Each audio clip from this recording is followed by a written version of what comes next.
right, left, right. And it has to be like straight down. Sit down everyone. Extra stress on your knees, on your ankles, on your back. Too much distance. Reduce the distance, push it a little bit back. The whole weight is released again. Reduce the distance.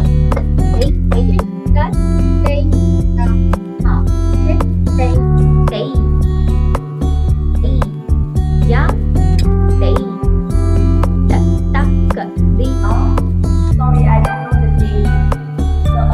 Can you the Aramandhi, and also while Namaskar, I'll be conducting beginners workshop April 17th and 18th.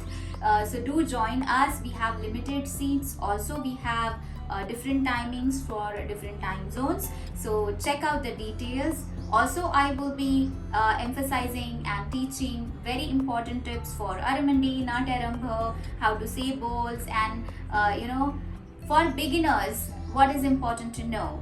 All that will be included in this particular workshop. Also I would like to get to know you and interact with you after the workshop, so if you have any questions for me you can ask them too.